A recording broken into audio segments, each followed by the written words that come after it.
जवान को सलूट पेश कीजिए। कराची में जब भी कोई मजहबी फसादात होता था तो एमक्यूएम एक अपना कलीदी किरदार अदा करती थी, बावजूद के एमक्यूएम पर इल्जाम भी लगे। वो एमक्यूएम और आज की एमक्यूएम, इसमें क्या फर्क है? रबीउल अव्वल का महीना भी आ रहा है, बाबरकत महीना है, और इसके अलावा जो है मुहर्रम सफर जो है वो मुहर्रम गुजर चुका है और सफर का महीना जो गुजर रहा है। तो इसमें अयाम अज़ा भी कहा जाता है। उसके बाद जो है अयाम मिलाद का जो है वो दिन शुरू हो जाते हैं।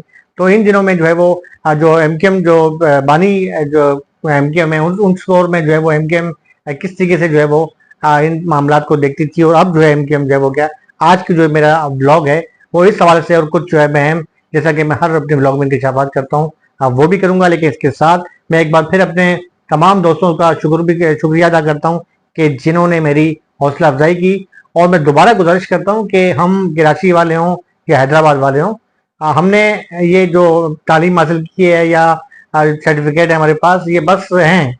और ये हमारा जो डोमिसाइल है ना कराची का, इस पर बहुत मुश्किल है कराची के लोगों को नौकरियां लगनी। तो खुदारा ये जो सब्सक्राइब का जो होता है ना, इस पर बटन दबाने पे कोई फर्क नहीं पड़ता, दबा दिया करें, इससे हौसला अफजाई तो होती है। लेकिन मैं तो चले मैं एक जर्नलिस्ट हूँ और शायद 50 साल की उम्र में पहुंच गया हूँ, और जाहिर है 50 साल की उम्र आपको समझते हैं कि क्या होती है। लेकिन बहरहाल जो हमारे दोस्त हैं मेरे चैनल को सब्सक्राइब करें, लेकिन उनकी हौसला अफजाई जरूर किया करें। हो सकता है किसी का रोजगार जो है वाबस्ता हो जाए। तो मेरे ख्याल में सब्सक्राइब ये बटन हाथ से हिलाना होता है, इतना कोई बड़ा मसला नहीं है कि आपने कोई वो पत्थर उठाना है या कोई उठाना है, कर दिया करें। ये कराची के दोस्तों के जो हमारे दोस्त नौजवान हैं उनकी हौसला अफजाई होती है। तो बहरहाल मेरा जो आज का व्लॉग है, कल जो चेलम सैयद शुहदा हज़रत इमाम हुसैन अलैहिस्सलाम के हवाले से आपने जो वाक़यात देखे, बीइंग अ जर्नलिस्ट मैं किसी फिरके की या किसी ग्रुप की जो है वो तर्जमानी नहीं करूंगा। हम जो साफ़ी होते हैं, हम हर मसलक के, हर फिरके के, हर जमात के आईनादार होते हैं, तर्जमान होते हैं। हम मौक़िफ़ तो पेश कर सकते हैं, लेकिन अपना तज़किया जब हम पेश करेंगे तो हम फिर साफ़ी नहीं रहेंगे। हमारा काम ये है कि रिपोर्टिंग करना, यानी उसने ये कहा, हुकूमत का ये कहना है, ये होता है हमारी असल रिपोर्टिंग। लेकिन जो लोग पार्टियां बन जाते हैं तो उन्हें पार्टियां पे नवाजती भी हैं, वो कहाँ से कहाँ पहुंच जाते हैं। जैसा कि मेरा फिर वही पुराना जो है मेरा एक टॉपिक है वो शुरू हो जाएगा, तो फिर साफी भाई हमारे नाराज हो जाते हैं कि ये अपने बंदों को जो है वो तनकीद का निशाना बनाता है। बहरहाल अब वो भी एमक्यूएम थी। मुझे अच्छी तरह याद है कि जब मुहर्रम शुरू होता था तो 9-0 पर के साथ जो मुत्सिल ग्राउंड है खुर्शीद मेमोरियल हॉल पे, वहां पर बहुत बड़ी कॉन्फ्रेंस होती थी जिसमें तमाम उलमा किराम को बुलाया जाता था, और उसमें जो है उससे बराह रास्त जो है बानी जो एमक्यूएम है वो खिताब करते थे। उसके अंदर आपको हर मकतब फिक्र का बंदा मिलता था, बल्कि मकतब फिक्र से हट के जो मुख्तलिफ मज़ाहिब हैं, जिसमें हिंदू हमारे जो है दोस्त हैं, मसीही बिरादरी है, आपको जो है वहां पर सिख भी मिलते थे, आपको वहां पारसी भी मिलते थे, तो जो वहां बैठे होते थे, और मजहबी जगानियत के हवाले से जो है अच्छी फिजा कायम की जाती थी। इसी तरह जो है जब मुहर्रम खत्म होता था तो उसके बाद रबीउल अव्वल जब शुरू होने वाला था तो एक फिर कॉन्फ्रेंस बुलवाई जाती थी, बिल्कुल इसी तरह की कि जिस तरीके से इजलास होते हैं कमिश्नर ऑफिस में, वहां पर इजलास होते थे, वहां पर तमाम मुकातब फिक्र को बुलाया जाता था, उनसे अमन अमान की अपील की जाती थी। अच्छा, कमेटियां भी बनाई जाती थी। मैंने खुद देखा है अपनी आंखों से, अपने जो बीट रिपोर्टर एमक्यूएम की करते हुए, कि एमक्यूएम के लड़के जो हैं मुहर्रम के जलूस हों, मिलादुल नबी का जलसा हो, या कहीं भी जो मजहबी प्रोग्राम हो रहा हो, वहां पर सिक्योरिटी की ड्यूटियां भी सर अंजाम देते थे, वहां खड़े होते थे। वो बात अलग है कि इस दौरान जो है एमक्यूएम को तनकीद का निशाना भी बनाया गया। जैसा कि मशहूर आशूर का जो वाकया हुआ था उसमें जो है एमक्यूएम पर जो है वो ये इल्जाम भी आयद किया गया कि उसमें शायद हुए ताने बाने जो एमक्यूएम से मिलते थे। लेकिन चूंकि वो एक अलग टॉपिक है, इस टॉपिक पर जो है वो उसमें जब मुकदमात हुए हैं, उस पर केस चल रहे हैं, तो बहुत लंबा मसला हो जाएगा। लेकिन बहरहाल एमक्यूएम की जानब से वजाहत भी आई थी, इल्जाम भी आए हुए थे। लेकिन उससे हट के मैं कह रहा हूँ कि अब भी इस वक्त इजलास होते हैं, लेकिन मेरे ख्याल में वो जो उस दौर में जो एक इजलास होते थे या मजहबी जगानियत की जो फिजा थी, वो अब देखने में नहीं आ रही। मुहर्रम से पहले भी मैंने देखा कि नोट किया कि जो इजलास हुए, एक शोबा इजलास की जानब से जो है एक प्रेस रिलीज जारी कर दी गई, और जब प्रेस में ये लगाया कि इजलास पर छोटा सा इजलास था, उसमें कुछ उलमा किराम आ गए, लेकिन वो जो इजलास होता था उसके अंदर बहुत बड़ी जो है वो आवाम की तादाद मौजूद होती थी, और उसकी जो है वो गाय बगाए। अच्छा, फिर सबसे बड़ी बात यह थी कि जब भी कोई वाकया होता था तो आमतौर पर जो एमक्यूएम के जो कारकुनान थे वो तमाम मकातब फिक्र के लोगों से रब्ते करते थे, और जो है कोशिश करते थे कि कराची में जो है इस किस्म की मजहबी रंग इससे ना दिया जाए और कौम का वारियत के खिलाफ जो है वो किया जाए। लेकिन इसके साथ साथ ये भी मैं आपको नॉलेज में लाऊंगा कि जब एमक्यूएम के खिलाफ ऑपरेशन हो रहा था तो उस ऑपरेशन के दौरान कई एमक्यूएम के ऐसे कारकुन थे कि जो तबलीगी जमात में चले गए और तबलीगी जमात में उन्होंने वहां पर एक अपना जाहिर है तबलीगी जमात तो बिल्कुल जो है वो इन मामला से अलग है, वो सिर्फ और सिर्फ तबलीग के लिए काम करती है और ये अच्छी बात है, मैं उनको कोई तनकीद नहीं कर रहा।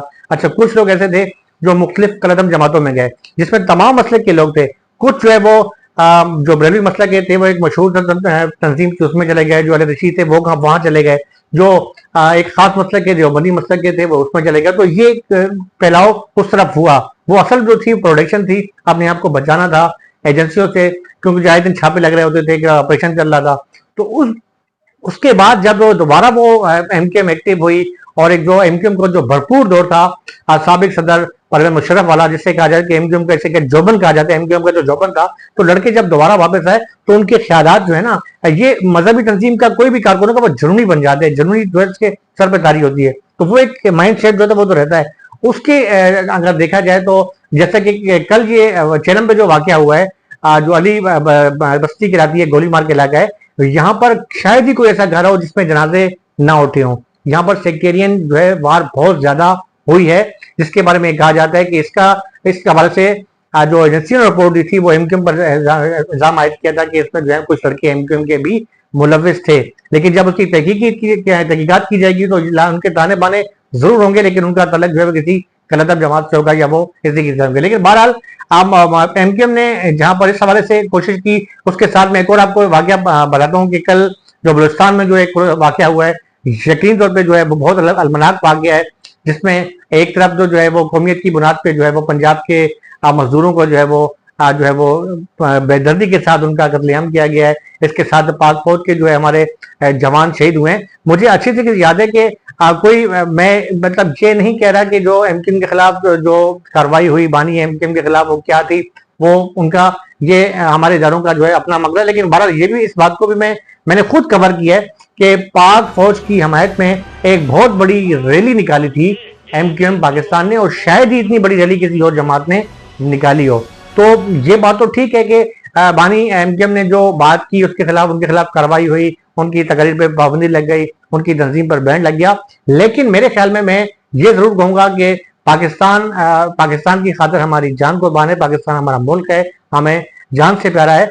लेकिन इसके साथ साथ पाकिस्तान के खिलाफ कोई भी बात करता है, ख्वाह वो शलवार कमीज में हो, ख्वाह वो पैंट शर्ट में हो, ख्वाह वो दाढ़ी में हो, ख्वाह वो बगैर दाढ़ी की हो, उसके खिलाफ सख्त से सख्त कार्रवाई होनी चाहिए। मेरे ख्याल में मैं उन शोहदा को खराज तस्लीम पेश करता हूँ कि जब किसी घर से किसी का माँ का बेटा जाता है ना, तो उस माँ से पूछा करें कि क्या उसके दिल पे बीत रही है, उस बहन से पूछा करें, उस सुहागन से पूछा करें किसी का सुहाग उजड़ जाता है कि क्या उनके दिल पर बीत रही होती है। और ये सितम जरीफी ये है कि मरता हमेशा गरीब का ही बच्चा है, चाहे वो मजदूर की शक्ल में मरे, चाहे वो फौज के सिपाही हो। मैं इस दुख को समझ सकता हूँ, इसलिए कि मेरे अपने मामू का एक बेटा जो था वो शहीद हुआ है वाना में, और उसे जो है मुझे फख्र है कि मैं एक शहीद का भाई हूँ। मुझे इस बात भी फख्र है कि मेरे वालिद साहब आर्मी में रहे और आर्मी में उनके जो है वो गाजी का उन्होंने लकब पाया। लेकिन मैं ये भी बावर करवाना चाह रहा हूँ कि अगर पाकिस्तान की हम बात करते हैं तो जिन्होंने कुर्बानियां दी हैं, मैं ये दो तबकात ऐसे हैं, एक तो वो हैं जो सरहदों पर हमारी हिफाजत कर रहे हैं, एक वो हैं जो अपनी जान हथेली पर रख के तमाम मुल्क दुश्मन नासिर के खिलाफ जो है हमारी जो है वो आवाज बन के काम कर रहे हैं, और एक वो लोग भी हैं, उन्हें भी मत भूलें कि जो अपने सब प्यारों को छोड़ के वहां से ना पाकिस्तान हिजरत करके आए थे। उसमें मैं सिर्फ ये बात नहीं करूंगा कि उर्दू बोलने वाले हैं, उसमें पंजाब के लोग भी थे। आप जाएं पंजाब में जाके देखें, मशरकी पंजाब की बहुत बड़ी तादाद है। बल्कि उसको छोड़ें, मैं कराची का हूँ ना, मैं आपको कराची की एक मिसाल देता हूँ। लियारी में जाएं, लियारी में एक इलाका है मीरा नाका लियारी फलबैट के सामने 4 गलियां हैं, वहां पर मशरकी पाकिस्तान के लोग आबाद हैं जो गखड़ बिरादरी है। और मैंने खुद वहां की एक खातून है जो मशरकी पंजाब से जिनका तलक था, उनकी जबान उनके दगाल हो गया। उस नानी अम्मा ने हमें ये किस्सा सुनाती थी कि जब हम इंडिया से हिजरत करके पाकिस्तान आ रहे थे तो हमारे पास एक बच्चा था जिसकी बहुत वो रोता था, और जब वो बलवाई हमला करते थे तो बच्चे के रोने की वजह से जो है ना आवाज बाहर जाती थी। तो हमने क्या किया था, काफिले ने फैसला किया था, उस खातून का कहना है कि मैंने अपने बच्चे को नहर में फेंक दिया था, सिर्फ इस वजह से कि उस काफिले को बचाया जा सके।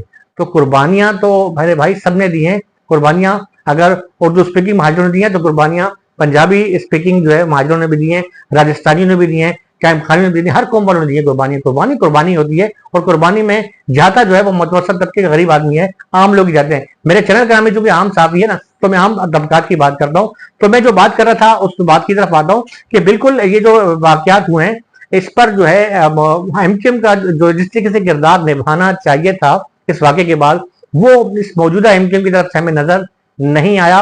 और मामला जो हुए जिस तरीके से कानून के अपने हाथ में लिया गया, अब किसने फायरिंग की, किसका बंदा मरा, क्या हुआ, वो अगर मैं इस पर ज्यादा डीप में जाऊंगा तो शायद मुझ पर इल्जाम लग जाएगा कि मैं किसी एक मकतब फिक्र की बात कर रहा हूँ या दूसरे की कर रहा हूँ। लेकिन बहरहाल जो मेरा मकतब है, जो मेरा मकतब फिक्र है, उस पर तो मैं कायम हूँ और अल्हम्दुलिल्लाह मैं जब ऐलान उसका ऐलान करता हूँ। लेकिन बीइंग ए जर्नलिस्ट मैं तमाम मकातब फिक्र, तमाम जो है फिरकों का जो है वो उनकी तर्जमान, उनकी मैं बात आप तक पहुंचाऊंगा। तो वो किरदार जो अदा करना चाहिए था उस तरीके से हमें किरदार नजर नहीं है। उसके बाद भी जो है, हालांकि इस वक्त जो है एमक्यूएम एक भरपूर स्टेक होल्डर है।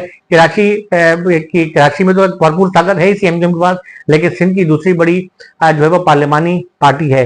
तो उस तरीके से अगर यही दौर उस दौर में होता बानी एमक्यूएम के दौर में, तो शायद सूरत हाल जो है काफी मुख्तलिफ होती। शायद अब तक जो है वो कारकुनान को पहुंच गए होते और वहां पर जो है जाके राब्ते करते, दोनों फिरकों के लोगों से बात करते, अमन अमान की फजाएं कायम करते। तो मेरे ख्याल में ये स्टेक होल्डर, क्योंकि एमक्यूएम कराची के स्टेक होल्डर तो है ना, इसमें तो कोई दो राय नहीं है। लेकिन बहरहाल उस दौर में और इस दौर में ये फर्क मुझे जरूर नजर आया। बाकी मेरा चूंकि आज का जो मेरा ब्लॉग था, मैं उस ब्लॉग में जो है उनको भी मैंने खैर तस्लीम पेश किया है कि जो वाकयात में जो मजदूर मारे गए हैं या जो हमारी पाक फौज के जो शहीद हुए हैं उनको भी खैर तस्लीम पेश करता हूँ। उसके साथ साथ मैं ये भी गुजारिश करता हूँ मुख्तलिफ इदारों के साथ कि जो है उन अफराद को अपने साथ मिलाएं जो पाकिस्तान से मोहब्बत करते हैं। भूल चूक तो अगर हो ही जाती है, इंसान से इंसान खिता का पुतला है, लेकिन कम से कम ये जरूर देखें कि कौन बंदा पाकिस्तान की दिल से प्यार करता है और कौन जो है वो शिकवा अलग चीज होती है, शिकायत अलग चीज होती है, लेकिन मोहब्बत तो जो दिलों में बसती है। इसके साथ अपने आज के ब्लॉग का इख्तिताम करता हूँ। मजीद कुछ इंकशाफात भी करूंगा। अपने भाई आफ्ताब हुसैन और मेरे प्रोड्यूसर आज़िज़ सिद्दीकी को इजाजत दें। पाकिस्तान जिंदाबाद।